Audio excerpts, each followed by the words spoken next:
123 Web TV, a maior variedade de conteúdo do MS. Humor e entretenimento. O esporte sul-mato-grossense em destaque. Música, nos seus melhores estilos. Empreendedorismo feminino e mundo fitness. Bate-papo sobre carros e muito mais. Mais de 300 mil views por mês. Só aqui, na sua Web TV. www.123webtv.com.br. Encontre sua viagem. Centro MS. Viagens aéreas, ônibus, hotéis, aluguel de carro, pacotes turísticos, cruzeiros e muito mais. WhatsApp 679 98 52 0303.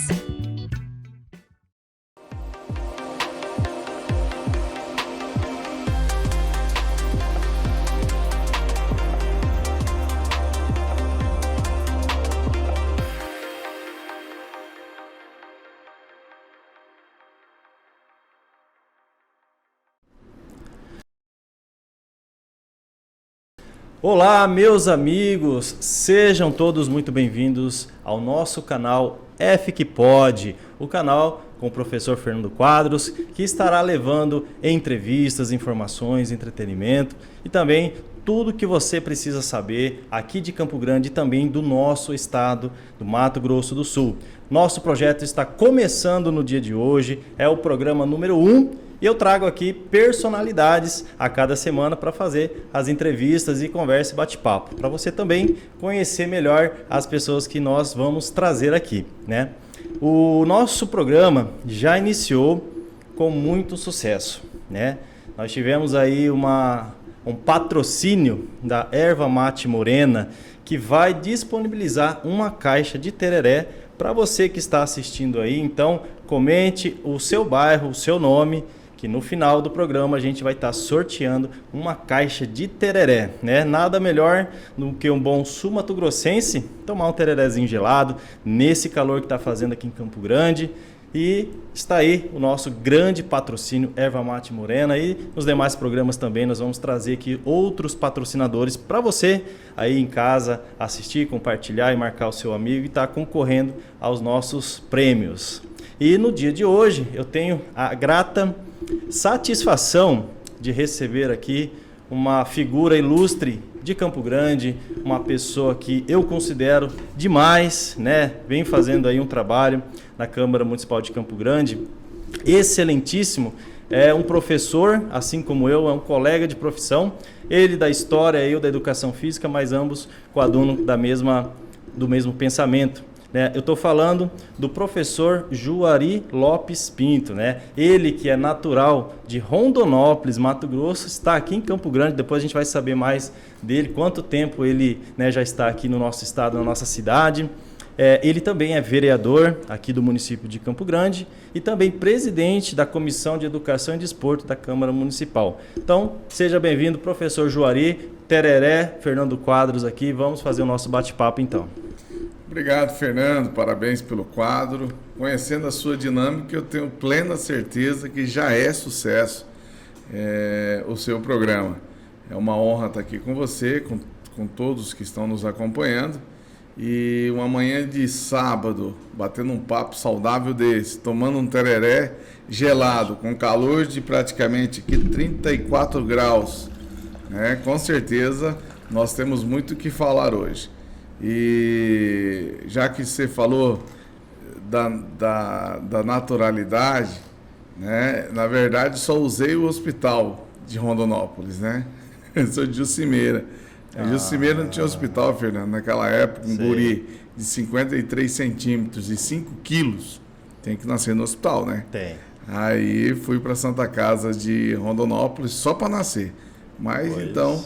Por isso que no registro sai Rondonópolis, mas eu falo que eu sou de Jucimeira, no Mato Grosso. Que legal. E quando você veio de Jucimeira, você tinha quantos anos? Eu vim para... Na verdade, assim, eu nasci, fiquei em Jucimeira, depois fui para o seminário, estudei para ser padre. E no seminário diocesano de Rondonópolis, na época, para fazer a faculdade, nós tínhamos que vir para Campo Grande. Então eu vim para Campo Grande em dezembro de 1997, fazer o vestibular da UCDB em filosofia. E depois comecei o curso em 98, no meio do caminho saí do seminário, continuei meu curso, terminei o curso.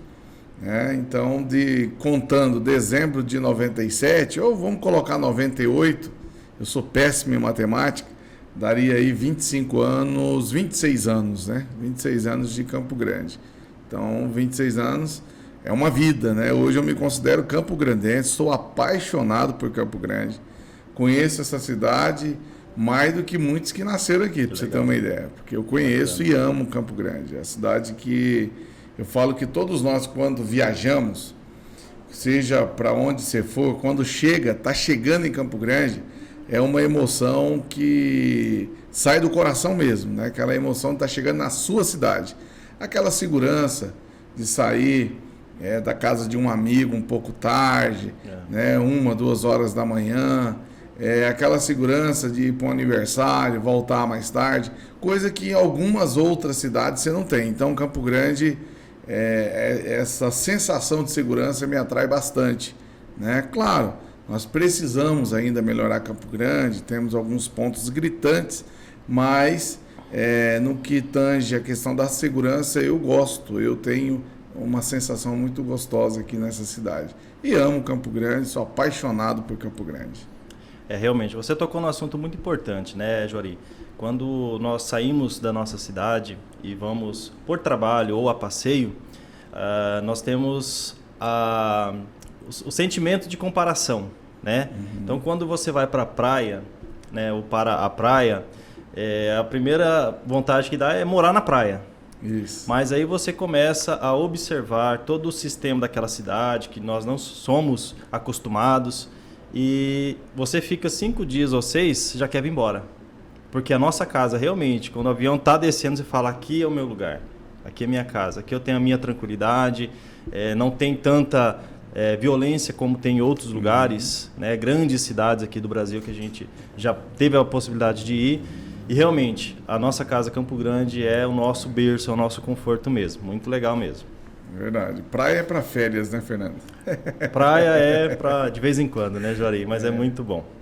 Vamos lá, então, vamos iniciar as nossas perguntas aqui para o nosso entrevistado, professor Juari. Ele que tem várias frentes de defesa aqui em Campo Grande, e eu vou citar apenas algumas, né? E que está aí na atualidade hoje, que inclusive está gerando uma polêmica muito grande, Juari. Ano passado foi aprovado a lei, né, dos irmãos na mesma unidade escolar da REME. E esse ano já está vigente essa lei. Ou seja, esse ano já tem que ser cumprida essa lei. Eu queria saber de você. Nós temos aí alguns pais que estão reclamando que não estão conseguindo. E você está à frente desse trabalho. Fala pra gente um pouquinho o que está sendo feito para ser solucionado essa situação. Na verdade, já existe uma previsão legal no Estatuto da Criança e do Adolescente, a preferência de matriculá-los, né, no caso dos irmãos, na mesma escola. Ponto. O que nós fizemos para fortalecer o Estatuto da Criança e do Adolescente? Nós regulamentamos essa lei. A Lei 7.030, ela é clara, né, para que o pai possa ter essa preferência de colocar os irmãos na mesma escola. E o que está acontecendo, infelizmente? Se a unidade escolar ela tem a vaga, a prioridade é por irmão. E não está, infelizmente, a lei não está sendo cumprida, né? Então, nós fizemos já algumas buscas, fomos em algumas escolas, ouvimos determinados pais. E o que o pai tem que fazer? Essa é a questão. Vereador, quando uma lei ela é violada, o que é que eu faço? Buscar seus direitos. Você tem que tomar posse da lei, entra lá no nosso Instagram, solicita para a gente via direct ou no 67996165999. Nós vamos mandar a lei para o pai e o pai vai procurar a Defensoria Pública da União ou a Defensoria Pública do Estado, ou constituir um advogado, tá? Para que se garanta essa lei. É lei. Lei é para se cumprir. Então, a partir do momento que houve um descumprimento dessa lei, o pai tem esse recurso, né? Ele consegue, sim, acionar a justiça e, óbvio, que é causa ganha. Porque se a escola tem a vaga, por que não colocar o irmão na mesma escola? Né? Então, a gente, às vezes, Fernando, até desanima, porque você leva tempo, você estuda, prepara, tem uma equipe técnica para isso, né? Você leva para o plenário, primeiro passa todo o trâmite dentro da casa, vai para o plenário, é votada, vai para a prefeita, né? A prefeita sanciona e não coloca em prática. Então fica meio que desconexo, né? Então os pais que estão nos acompanhando pode fazer dessa maneira. Procure a Defensoria Pública da União, Defensoria Pública do Estado, ou constitui um advogado e peça para que a lei seja cumprida, porque ela já existe. E o interessante também é que nessa lei, ela não só prioriza os irmãos na mesma escola, como também ela tem ali uma referência de que seja na escola mais próxima da casa do morador, porque seria muito fácil ter a lei dos irmãos na mesma escola e colocar eles, vou dar um exemplo, que mora no Nova Lima e colocar lá na Moreninha, né? Você que está assistindo a gente sabe que já aconteceu esse tipo de coisa, de não ter vaga ali na sua região e você ter que ir para outra região da cidade, deslocar, né? Muitas vezes as pessoas não têm um veículo, então ou é bicicleta ou é ônibus, né? A gente vê aí a situação dos ônibus hoje como está também, depois a gente pode falar sobre isso. Então a lei, ela estipula, né, essa escola mais próxima da casa ali do morador. Então isso é muito interessante, muito bacana também saber, né? E mais seguro, né, Fernando? Se você tem uma escola próxima da sua residência, é mais fácil para o pai participar da reunião, né, que deve, né, o pai tem que acompanhar a vida escolar do filho, né? Tem uma segurança maior, porque essa criança não precisa de ônibus, o pai não precisa gastar para levar na escola, entende? Então são situações que já existem, na verdade, amparo legal, né? E a gente só regulamentou, a gente só disse, olha gente, vamos cumprir isso aqui é importante cumprir. E infelizmente a gente tem visto que a lei parece-me que é só para enfeite, né? Isso nos deixa bastante desanimado, porque leva tempo. Uma lei não nasce de uma hora para outra. Você tem todo um rito, né, a ser seguido para que ela realmente se torne a lei. Aí você faz a lei e o executivo não coloca em prática. Não está colocando. Mas é um trabalho ali que o gabinete está empenhado, né? Com certeza. E até quem estiver assistindo e tiver alguma dúvida, pode entrar em contato. Depois a gente pode colocar tatos ali para o pessoal, né, falar com vocês e dar orientação também, né? Pode contar então aí com o gabinete para tentar solucionar essa situação. Agora a gente vai falar também de um assunto que é de alta relevância, né, que é a valorização dos professores aqui em Campo Grande, né? Você fez aí uma luta para integralizar o salário dos professores. Nós vimos ali que teve um avanço e eu queria saber de você como que está aí os tratados, né, da valorização dos professores da REME. Tá vergonhoso. Essa eu diria, se você me perguntasse, existe uma realidade midiática e uma realidade, né? Algo real e algo de mídia. Totalmente, dois caminhos totalmente diferentes. Primeiro, nunca se teve uma desvalorização do magistério como nos últimos 10 anos.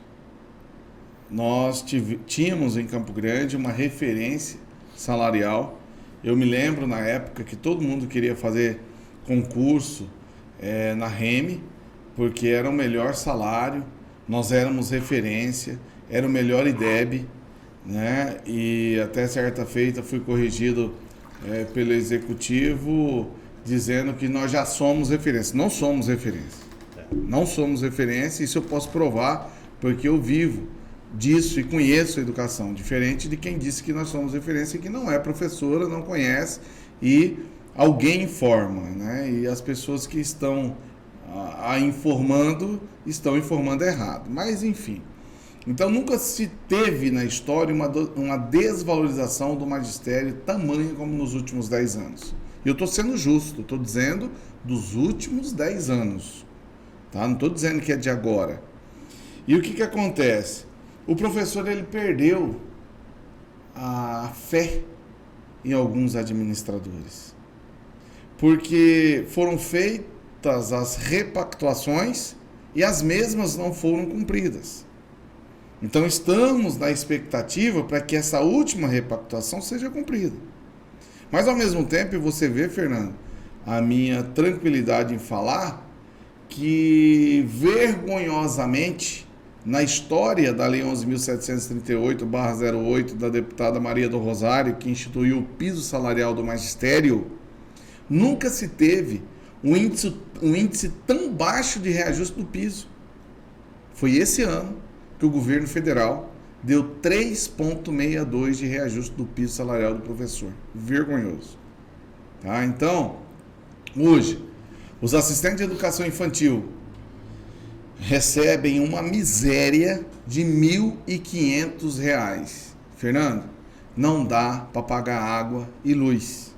E trabalha 40 horas e eles são importantíssimos, porque sem os assistentes de educação infantil, nós, professores, não conseguimos trabalhar. Eles são importantíssimos, mas recebem bruto R$ 1.500. Vergonhoso. Um assistente de educação inclusiva, aquele que trabalha com a criança, né, com deficiência, conseguiu ir para R$ 2.500 depois de muita luta nossa. Eles recebiam, desde 2018, recebiam R$ 1.900. Nós fizemos um levantamento, levamos para o executivo compreendeu, foi para R$ 2.500. Agora, qual que é a nossa luta? Nós vamos encampar uma luta para que, pelo princípio da isonomia, os assistentes de educação infantil e assistentes de educação inclusiva recebam o mesmo piso, o mesmo valor de R$ 2.500, mas que esses R$ 2.500 sejam reajustados, porque não dá também, para que eles possam ter uma dignidade, pelo menos, de R$ 2.800 a R$ 3.000. E, claro, um concurso para eles. Nós precisamos ter concurso. Então, assim, de maneira geral, eu posso dizer que a educação não é só professor. Nós temos um piso.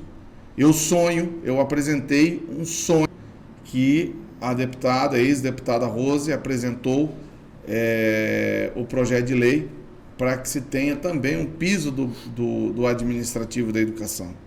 Num conjunto leva uma educação de qualidade, né? Eu tenho ali uma lembrança de quando eu era ainda criança, né? Isso reflete na nossa vida, né? Eu que também sou de outra cidade, né? Eu sou de Campo Grande, aí quando pequeno fui para Aquidauana, lá eu desenvolvi até a minha juventude e retornei para Campo Grande para buscar novos conhecimentos e melhor trabalho, né? Melhores condições ali de formação. Mas lá em Aquidauana, um exemplo só para deixar um pouco mais didático, tinha uma escola que nenhum aluno gostava de estudar ali. Não pelos professores, né? Porque normalmente um professor ele era das duas escolas também, mas o pessoal ali da cozinha. Então, em uma escola tinha uma cozinha muito bem preparada, funcionários muito bem atendidos, né? Logo entregava ali um serviço de qualidade. Já a outra escola já era tudo defasado, a cozinha estragada, às vezes faltava gás, a gente não tinha o que lanchar, e naquela época, na situação em que eu me encontrava, o lanche era primordial, que era a única alimentação do dia. Isso fez com que a gente desanimasse daquela escola. Então, é o que você falou. Então, é um conjunto ali de profissionais que leva à educação de qualidade e, com certeza, transforma a vida das pessoas, esse conjunto inteiro. Então, é importante você frisar mesmo isso e tá aí de parabéns todo o seu trabalho nesse conjunto. Maravilha, Fernando. E falando ainda em educação, né? Você que é considerado o vereador da educação, mas também aqui a gente vai falar um pouquinho das outras vertentes que você defende. Mas voltando aqui na educação, outro assunto muito importante. Nós sabemos ali que a política, ela influencia em algumas coisas, né? E até então, as EMEIs não tinha aquela situação de ter um diretor escolhido pelo povo. E aí, queria que você falasse um pouquinho sobre a eleição nas EMEIs. É interessante que quando a gente começa uma luta, e é importante também a rede social, porque a rede social não deixa você mentir. Quando eu encampei a luta pela eleição direta nas EMEIs, lá atrás, alguns falavam que era sonho meu. Cara, isso não vai acontecer. Os caras, eles colocam o diretor, porque esse diretor vai ser um cabo eleitoral do executivo. Ponto. Era isso que se falava. E eu não desisti. E a rede social, ela mostra isso, né? Já em 2021, a gente falando das eleições das EMEIs. E encampamos isso, levamos para o sindicato. O sindicato também foi importante nisso. Criou-se na época, inclusive tiveram reuniões para que tivesse lista tríplice, para que o executivo pudesse escolher. Eu falei, não, nós vamos judicializar. Por quê? O Plano Municipal de Educação, a meta 19, gestão democrática, ela é clara. Quem tem que escolher é a comunidade. Quem escolhe é o professor, é o administrativo, é o servidor da escola, é o pai, é o aluno. No caso da EMEI, o aluno não vota, mas a comunidade vota. Então, encampamos, fizemos aí uma discussão muito técnica acerca disso. Fizemos audiência pública lá na Câmara, movimentos, reuniões. Sentei com o secretário de Educação do município diversas vezes, até que, fim, entenderam que deveria se cumprir a lei. Porque não é benefício nenhum, não é mérito ou demérito, não. É cumprir a lei. Nós temos que aprender nesse país que lei existe para se cumprir. Mas não se cumpre as leis desse país. É triste isso, né? Então, quando se trata de eleição das EMEIs, eu falo com muita tranquilidade. Foi somente o cumprimento do que estabelecia o PME, que é o Plano Municipal de Educação, né, que na meta 19, que estabelece a obrigatoriedade de eleição direta nas EMEIs. Então foi uma vitória, porque, gente, não tem como você trabalhar com comissionado em direção de escola. Era vergonhoso. Diretores de EMEIs que me ligavam e falavam, Jari, eu quero tanto visitar o teu gabinete, eu gosto tanto da sua atuação, mas se eu for vista lá dentro, eu sou mandado embora na hora. Gente, isso é um absurdo. Isso é um absurdo. Isso me remete ao coronelismo, sabe? Lá de 1930. É muito feio isso. Então, com a eleição, isso muda. Hoje o diretor que for medroso, se ele for medroso, ele ainda continua pensando, né, que vai desagradar o executivo. Agora, se ele for corajoso, se ele pensar na educação, ele vai tomar um posicionamento político que vai melhorar a qualidade de ensino dos alunos e, claro, a qualidade de trabalho dos seus servidores, das assistentes, né, de educação infantil, inclusiva, a menina da limpeza, o inspetor, da escrituração da secretaria, do diretor, né, do professor, do coordenador. Você tem que pensar muito grande. Hoje a educação você tem que pensar grande, né? Porque eu não posso pensar só em mim. Eu tenho que pensar no conjunto. E o maior desafio, eu sempre falo o seguinte, você perguntar, Jari, qual o maior desafio que você vê? O maior desafio é que o aluno aprenda. O aluno tem que aprender. Isso é que basta. O aluno tem que estar alfabetizado. Recentemente vocês viram que na pesquisa apareceu que os alunos do segundo ano, né, estão saindo da segunda série, né, do segundo ano, sem saber ler e escrever. Isso é muito ruim. Aí alguns jogaram, mas é agora. Não é de agora não, isso é de muito tempo. Nós precisamos incentivar a pesquisa, precisamos fazer desses alunos protagonistas, precisamos fazer com que esses alunos sejam leitores, né? E, claro, intensificar português e matemática, porque essas duas disciplinas elas são básicas, né? São basilares na construção do conhecimento das nossas crianças. Mas vamos falar agora de um projeto que começou ano passado. Parece que é um projeto que não tem ainda no Brasil, não tinha, né? Porque agora tem em Campo Grande, que chama-se Projeto UP. Eu queria que você falasse um pouquinho desse projeto, né? As pessoas aí que vão assistir para conhecer também, se quiser se voluntariar, quiser participar, ou se for uma das atendidas, né? Dos atendidos, você falar um pouquinho aí do projeto UP. Projeto esse que você estava na inauguração, você nos ajudou bastante, né? Com a sua dinâmica, com a sua habilidade, você é vocacionado. A Daniela, a minha assessora, a Daniela tem um papel muito importante dentro do gabinete, porque a Daniela, além de ser professora, ela tem uma habilidade em falar com as pessoas, entender, né, principalmente no âmbito da educação. E aqui, educação especial. E certa feita, nós dois atendemos uma mãe. E essa mãe falou para mim e para a Daniela que a vontade que ela tinha era de matar o filho e suicidar. Nossa. Porque ela disse, olha, que se eu me mato, ele fica sofrendo. A minha vontade é eu me matar e matar ele e depois me matar. Entendi. E ela chorava. Nós ficamos mais ou menos 40 minutos com essa mãe. Diante disso, começou eu e a Daniela a conversar. O que é que a gente pode fazer? E aí nasceu a União pela Inclusão, UP. E qual o objetivo? Primeiro, não é um projeto do Juari. É um projeto de várias mãos.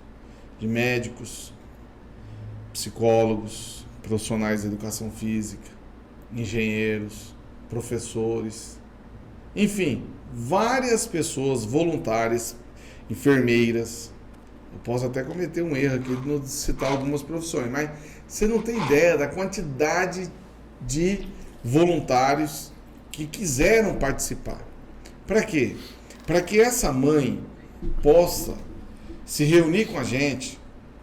Eu preciso de um atendimento com um psiquiatra. Um psiquiatra voluntário atende. Eu preciso de fazer terapia, eu preciso falar com a psicóloga. Atende. Há uma dinâmica nesse momento, como você fez lá no Santa Luzia. Então, assim, os voluntários têm tocado esse projeto. Só para você ter uma ideia, nós ocupávamos algumas escolas. Estamos proibidos. Nossa. Então agora nós estamos indo para as associações de moradores. Se não puder também, nós vamos para debaixo de uma sombra, numa praça. Não tem problema. O projeto vai acontecer. Nós precisamos cuidar de quem cuida. A mãezinha precisa desse apoio. E esse apoio dos voluntários. Eu sou um voluntário. Tá? Não é um projeto, esse projeto não é um projeto do vereador Juari. O professor Juari, o professor Juari é um voluntário do projeto. Eu ajudo no que eu posso, nos contatos que eu tenho, na captação de voluntários, na organização de tudo isso, eu e a Daniela, você e mais algumas pessoas ali junto com a gente, para que o projeto aconteça. Tá? Juari, tem algum viés político? Não, o nosso viés é social. Tá? Para que essa mãe possa ser atendida, para que ela não cometa nenhum crime com ela, nem muito menos com a criança. Tá? Porque hoje, infelizmente, agora o governo do estado, eu conversei com a Patrícia, nossa secretária, uma conversa muito produtiva, pensa numa mulher inteligente, me encantou a fala dela, tanto é que eles criaram o Cuidar de Quem Cuida, você vê, nós começamos lá atrás, né? Foi.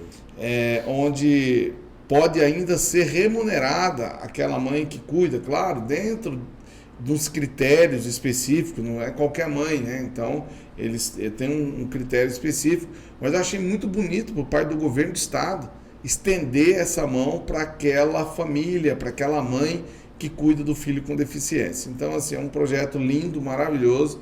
Eu cuido desse projeto porque realmente é a expressão, né, da caridade das pessoas. As pessoas que vêm, o voluntário que vem.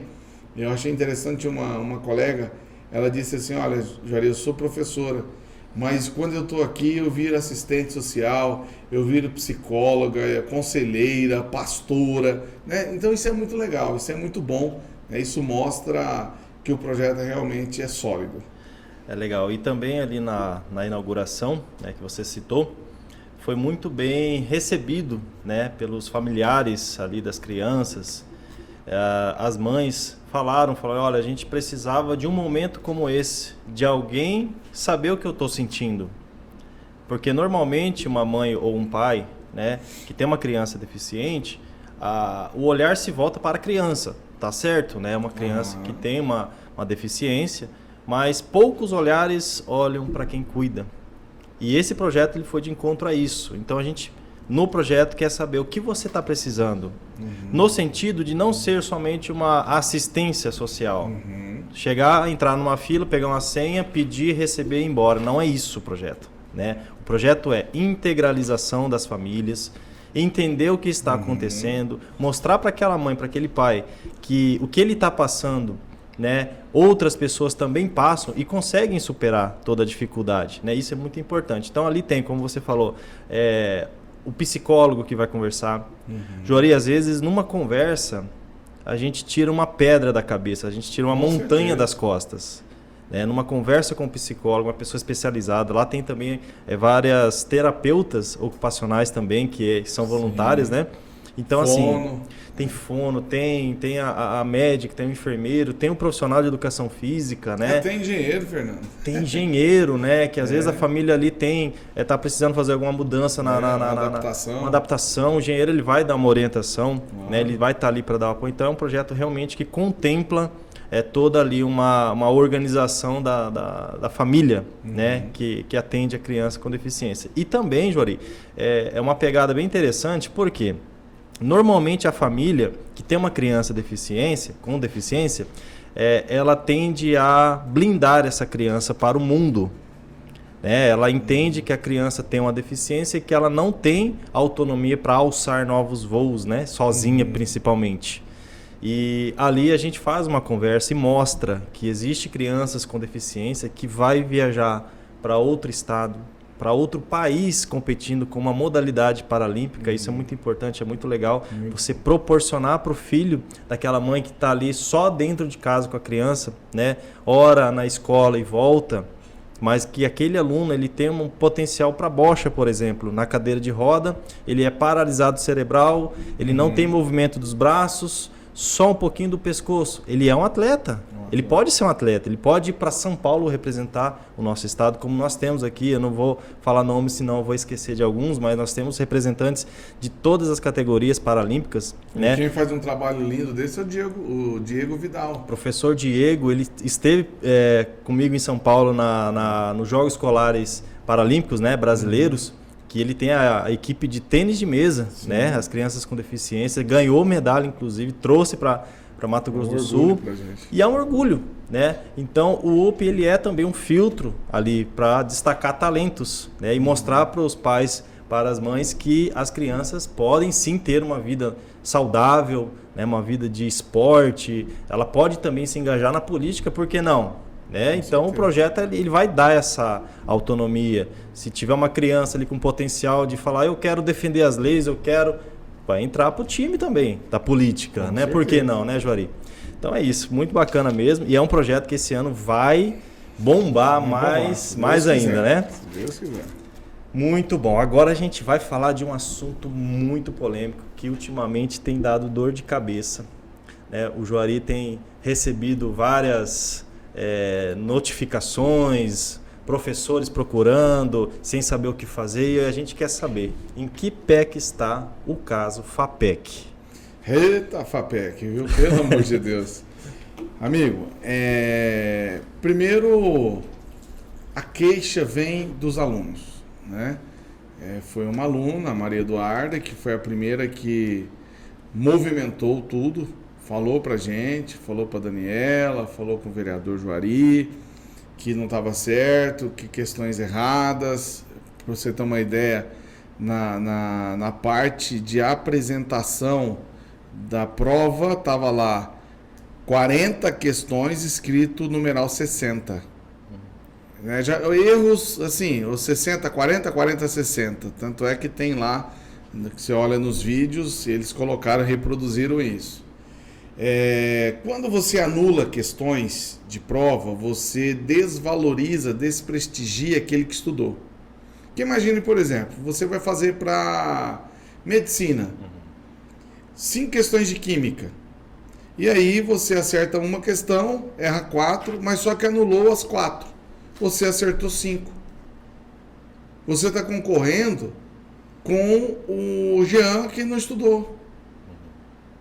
O Jean vai ter o mesmo benefício porque foi anulado que você que estudou, que acertou as 5. Você está entendendo? Então, os critérios, os itens não estão bem organizados. Aí fizemos um movimento, falei, mandei ofício lá em dezembro, eles responderam no final de janeiro. Quando vem a redação, nós imaginamos, porque eles não me chamaram, né? Nesse ponto a comissão, de certa maneira, falhou porque não me colocou. Eu comecei com eles, então eles não me colocaram na conversa que tiveram com o reitor da Federal.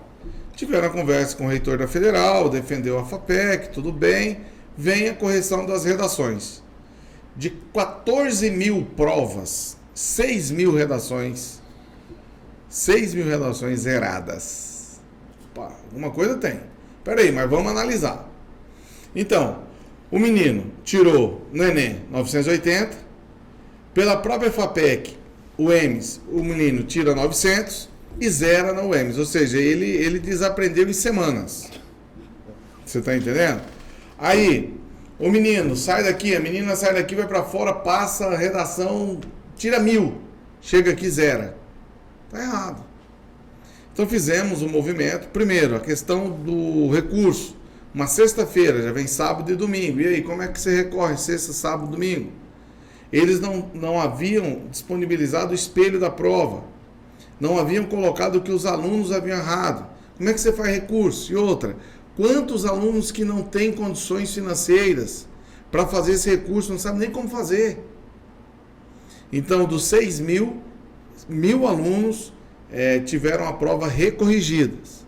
Só que pouquíssimos alunos foi levado em consideração. Enfim, o prejuízo foi para os alunos. Então, é claro, o que nós fizemos?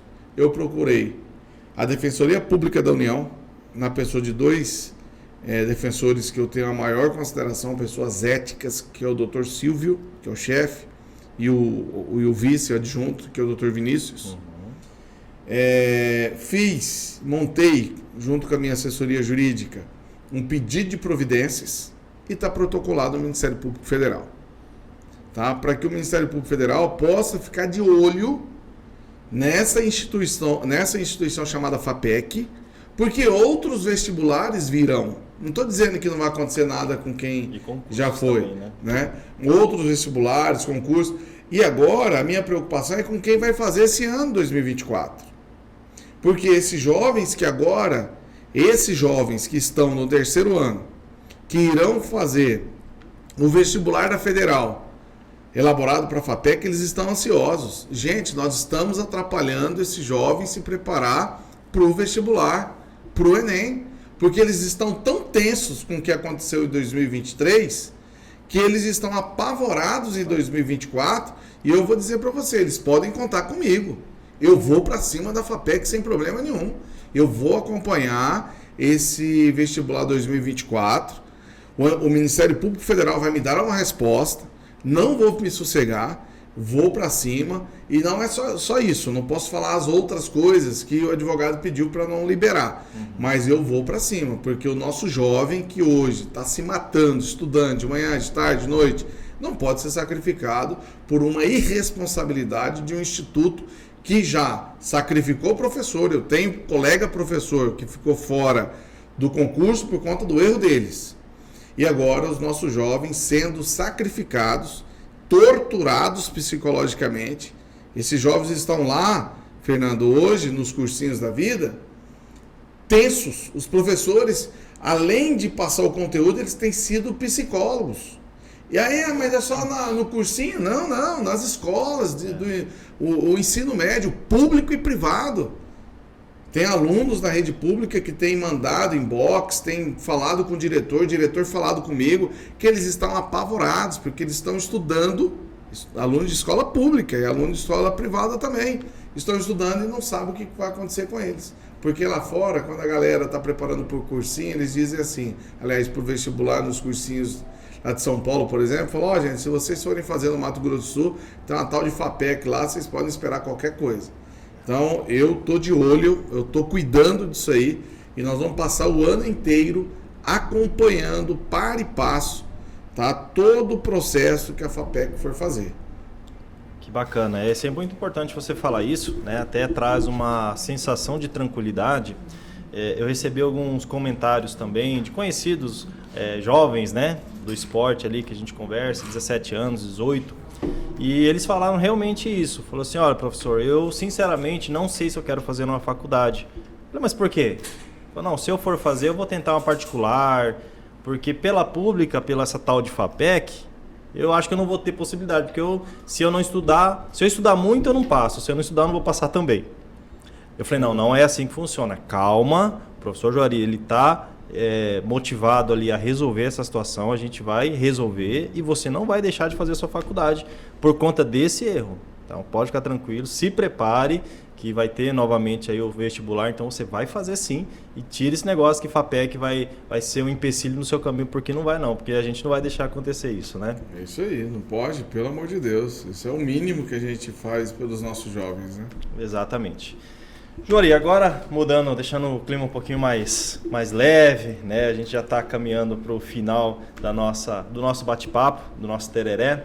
Queria que você falasse um pouquinho sobre os projetos futuros, né? E também o que você pensa de incentivar as pessoas a participar da política. Quando a gente fala participar da política, não é que a pessoa já tem que ser um candidato, né?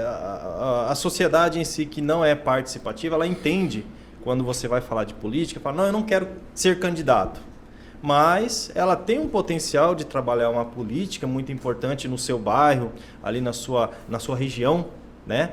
E você é um cara que incentiva as pessoas a entrarem na política, né? De fazer ali um bom serviço à sociedade. Queria que você falasse dos projetos futuros e desse incentivo para as pessoas entrarem ali na política, na política boa, tá? Na política verdadeira. Ô, Fernando, eu tenho uma premissa comigo. Quem não gosta de política é governado por quem gosta. Eu não gosto de política, então você não pode falar nada. Alguém que gosta vai estar lá. Eu não voto para vereador. Você votando ou não votando, os 29 vão estar lá. Eu não voto para deputado. Votando ou não, os 24 serão eleitos. Eu não gosto de federal. Votando ou não, está lá, o presidente está lá, o governador está lá, o prefeito está lá. Acabou. O que eu falo?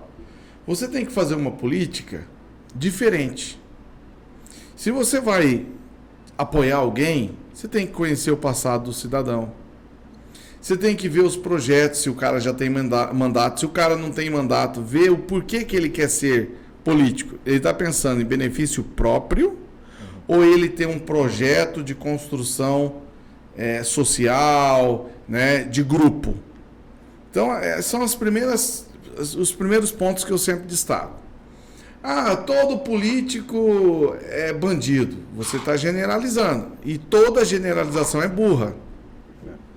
Tem professor bom? Tem. Tem professor tranqueira? Tem. Tem médico bom? Tem. Mas esses são profissões, né? Política não é profissão. O cara não pode fazer da política uma profissão. Eu sou professor efetivo. Se em 2024, na minha reeleição, eu for reprovado democraticamente pela população de Campo Grande, eu vou voltar para minha sala de aula, vou dar aula para meus alunos, vou cumprir meu concurso e vida que segue. Tá? Então, eu falo o seguinte, nós precisamos ter políticos ativos. Políticos que de fato te representem. E temos que tomar todo o cuidado. O legislativo. Tem um livro chamado Espírito das Leis, de Barão de Secondade de Montesquieu. Quem que é esse cidadão? Esse cidadão, olhando toda a França absolutista, onde o rei dizia ser empossado por Deus, onde não se questionava a autoridade de Deus, porque a autoridade de Deus era a autoridade do rei. Esse cidadão, que era um barão, ele viu na universidade, ele percebeu o seguinte: por que não dividir esses poderes? Por que o rei tem que ficar com todos os poderes? Então ele escreve um livro chamado Espírito das Leis. E nesse livro ele faz a tripartição dos poderes. o que é de competência do Executivo, o que é de competência do Judiciário, o que é de competência do Legislativo. Quando você for escolher alguém para qualquer um, é claro que aqui democraticamente somente o Executivo e o Legislativo, quando você for escolher alguém, você tem que escolher alguém que tenha técnica para aquilo. Não adianta ser apaixonado. Mas não, tem que ver se o cara tem a técnica. Senão ele vai ficar um vereador 4 anos sem saber o que está fazendo lá. Ele vai ficar um deputado, vai ficar um prefeito, vai ficar... Você está entendendo? Então nós precisamos que a população seja também um pouco mais crítica. Olhe o que faz, veja se realmente tem coragem. Não adianta eu chegar a vereador e ir lá para a Câmara Municipal fazer a vontade do Executivo. Porque se eu fizer só a vontade do Executivo, eu não faço a vontade do povo. Então, em certos momentos, eu vou ter que decidir. Eu estou do lado do Executivo ou estou do lado do povo? Você entende? Então, assim, a política é muito bonita. Tudo que nós temos foram construções políticas. Coisas boas e coisas ruins. Mas se tem político ruim, é porque ainda existe o eleitor ruim. Tá? Então, é culpa do político? Sim. Tem político corrupto? Tem. Tem eleitor corrupto? Muito. Vocês não têm ideia. Então, tudo é reflexo. E às vezes as pessoas não gostam de falar, eu falo. Exato. Tá? Tem político corrupto? Tem. Tem eleitor corrupto? Vixe, que você não tem ideia. Até digo que quem deixou o político corrupto foi o eleitor corrupto. Porque ele se vendeu para eleger o corrupto. Exatamente. Eu tenho uma história que... Um certo tempo atrás, né, uma pessoa estava reclamando do político, né, reclamando da política e, no jargão popular, metendo pau, né? Só que na eleição passada, essa mesma pessoa pegou dinheiro de 3 ou 4 candidatos. Aí. E aí eu coloquei essa situação, falei, mas espera aí, você está reclamando de uma situação, mas quando era o momento de você escolher o melhor representante, você pegou 4 de uma vez só. Agora você quer ficar reclamando? Então isso acontece na sociedade em geral, né, Juari? Que se vende muitas vezes por um dinheiro passageiro e perde ali 4 anos da sua vida sofrendo, reclamando e metendo pau. Então isso a gente está cansado já de ver, né? O corrupto é o político. Aí quem não presta, você vê. Né? Então, o projeto é esse, né, de levar a informação precisa, né, para o eleitor que está assistindo, para ter essa consciência de que o voto dele é importante. Mas eu moro sozinho, Juari. Meu voto não tem importância, eu moro sozinho, não tenho contato com ninguém. Um voto faz a diferença. Então, para as pessoas que querem ali um futuro melhor, realmente tem que ingressar na política, tem que saber do movimento, o que está acontecendo, qual o vereador ali da Câmara que está se posicionando a favor da população. Isso é muito importante também procurar, né? Saber, para depois reclamar, né? Então, é uma via de mão dupla essa informação aí. E agora a gente vai fazer uma finalização do nosso programa, né? Nosso primeiro podcast, que pode aqui, o nosso entrevistado pode tudo, né? Pode falar, pode desabafar também, se quiser chorar também, a gente está aberto ao choro, tá, Juari? Mas eu quero falar de você o seguinte, pelo menos poucas pessoas sabem, qual time que é o professor Juari? Vamos ver se é sofredor, vamos ver se é um time... A maior torcida do Brasil, Flamengo. Achei que você ia falar Palmeiras. Flamenguista. Juari é flamenguista. Será que tem muito flamenguista aqui em Campo Grande ou não? Rapaz, eu tenho certeza que quase 90% da população é flamenguista. Olha que se eu te falar que tem um tal de Mancha Verde aqui em Campo Grande. É grande, né? Uma torcida organizada do Palmeiras. Rapaz, é muita gente. Mas não chega perto do Flamengo, não. O Flamengo é uma nação. Não adianta. Eu achei que você ia falar, não, Palmeiras não tem mundial ainda. Não. Palmeiras tem mundial, né? O que você acha? Eu acredito que não, né? Não tem. Deixa eu te falar. Outra coisa muito legal também, o Juari, ele sempre, nas participações onde ele vai, ele está sempre nos trinques. Como que você faz para cuidar do seu visual ali? Você tem todo um cuidado, né? É simples, é só conhecer o Marcelo da Donley. Quem tiver na... Marquês de Pombal, né? Marquês de Pombal.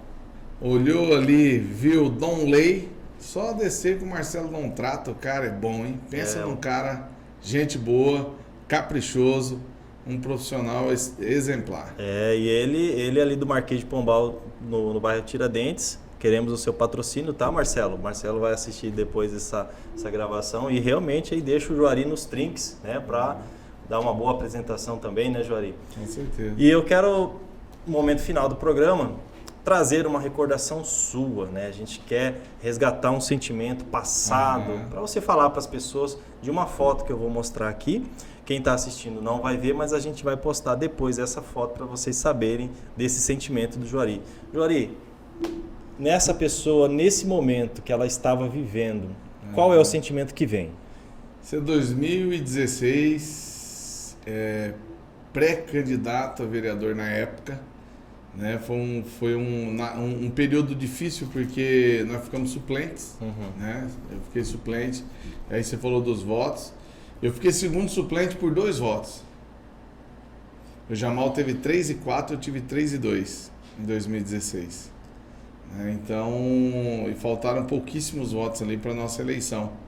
E aí eu estou um pouquinho sem cabelo, né? O cabelo depois nasceu por conta daquele shampoo que você falou, passa aquele shampoo que nasce. É recomendado pelo Marcelo, minoxidil, pelo né? Marcelo, o Marcelo do Donley. Mas foi um momento bastante turbulento. Eu era servidor da Secretaria de Estado de Educação nessa época. Eu estava lá na sede, estava na comunicação e eventos, saí para ser candidato. Mas foi um período interessante de aprendizado. Traz memórias boas, então. Boas. Que legal, que bom. Então esse foi o nosso bate-papo com o professor Juari, né? Que nós temos aqui o nosso FQPod, que tem o patrocínio da Erva Mate Morena, que nós falamos no início do programa, que quem comentar na nossa postagem já vai estar valendo aí uma caixa de erva. Você vai escolher também um sabor. Essa marca tem diversos sabores. Nós estamos aqui degustando a erva mate de hortelã com menta, que é uma maravilha. Muito boa. Nós estamos aqui há quase 40 minutos, não perdeu o sabor. Muito de verdade. Boa, muito boa. Você vai no mercado ali, você compra uma erva que na segunda tomada acabou. Fica neutro, né? Essa aqui não, de verdade. Já tem 1 hora, Fernando. Já deu 1 hora já? 1 hora. Rapaz, então... Erva boa mesmo, hein? Erva boa, de verdade. Se você quiser também adquirir, só mandar o contato, a gente manda a informação do vendedor ali para você, para te atender também. Se você tem comércio, estiver assistindo e quiser ter a representação dessa erva, eu garanto, como diz o seu Creyson, né, do programa, eu garanto a qualidade aqui desse produto maravilhoso que é patrimônio nosso também, né? Que é depois a gente vai entrar num assunto num próximo programa aí para falar um pouquinho da erva mate tereré. Então, finalizamos o nosso programa. Você que está nos assistindo, muito obrigado. E semana que vem nós vamos ter mais entrevistas aqui com notícias do estado de Campo Grande, personalidades assim como o professor Juari. E também você pode indicar aí quem você quer assistir a nossa entrevista, tá bom? Fiquem todos com Deus, um bom fim de semana, um bom início de semana e até o próximo programa FQPod. Aqui você pode.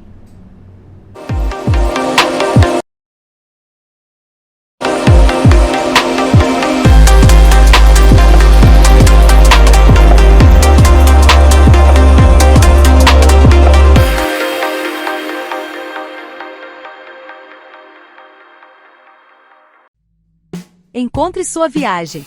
Centro MS. Viagens aéreas, ônibus, hotéis, aluguel de carro, pacotes turísticos, cruzeiros e muito mais. WhatsApp 679 98 52 0303.